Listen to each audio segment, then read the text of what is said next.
মিঠুন চক্রবর্তী।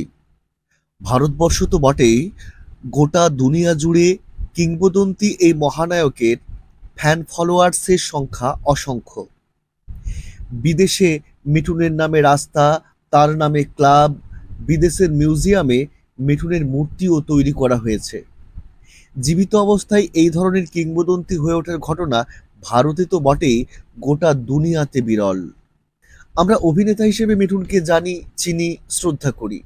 তার ব্যক্তিগত জীবনের কথা আমরা খুব কম লোকেই জানি। মিঠুনের বাবার নাম বসন্ত কুমার চক্রবর্তী, মা শান্তি রানী চক্রবর্তী, তার স্ত্রীর নাম যোগিতা বালি। মিঠুন চক্রবর্তী ও যোগিতা বালির 4 সন্তানের বাবা।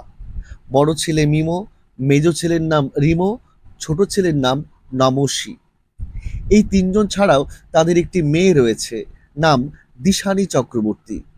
মিমো, রিমো, নমসী মিঠুন এবং যোগিতার নিজস্ব সন্তান হলেও দিশানি কিন্তু তাদের সন্তান নন। তাহলে কে এই দিশানি? মিঠুন চক্রবর্তী, যোগিতা বালি তার বাবা মা হলেন কিভাবে? সবটাই জানাবো আজ। অভিনেতা পরিচয়ের বাইরে মানবিক মিঠুন ও দিশানির পরিচয় পেতে ছোট্ট একটা অনুরোধ, আমাদের আলোচনা শেষ পর্যন্ত দেখুন। ডক্টর বাঙ্গাল ইউটিউব চ্যানেলে আপনাকে স্বাগতম।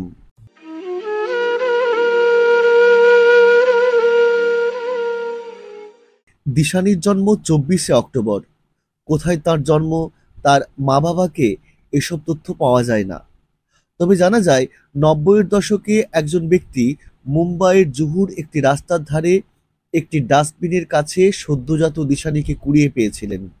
দিশানির বাবা মা তাকে রাস্তার ধারে ডাস্টবিনে ফেলে দিয়ে চলে এসেছিল। এই খবরটি সেই সময়ের একটি বাংলা সংবাদপত্রে ছাপা হয়েছিল। খবরে দিশানির অর্থাৎ সদ্যজাত শিশুটির দুর্বল ও মরণাপন্ন অবস্থার কথা লেখা হয়েছিল। এরপর একটি এনজিও ও সরকারি কর্মকর্তারা তড়িঘড়ি শিশুটিকে সেই স্থান থেকে উদ্ধার করেন। মিঠুন চক্রবর্তী এই খবর পড়েন ও শিশুটিকে দত্তক নেওয়ার সিদ্ধান্ত নেন। মিঠুনের এই ইচ্ছেকে সমর্থন জানান স্ত্রী যোগিতা বালিও। তারপর সমস্ত আইনি প্রক্রিয়া ও কাগজপত্রের পর মিঠুন ও যোগিতা বালি সদ্যজাত মুমূর্ষু এই শিশুটিকে দত্তক নেন। নাম রাখেন Dishani.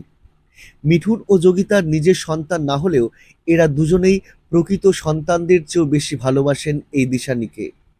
Dishani কোয়েম্বাটুরের the Monarch international স্কুলে, পরে স্কার্টনের পেন ফস্টার হাই স্কুলে পড়াশুনো করেছেন। এখন তিনি নিউ ইয়র্কের নিউ ইয়র্ক ফিল্ম একাডেমিতে পড়াশুনো করছেন। ইতিমধ্যে বেশ কিছু শর্ট ফিল্মে অভিনয় করেছেন।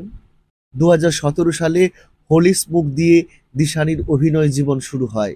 এছাড়াও আন্ডারপাস, পিবিএম ইত্যাদি শর্ট ফিল্মে অভিনয় করেছেন তিনি।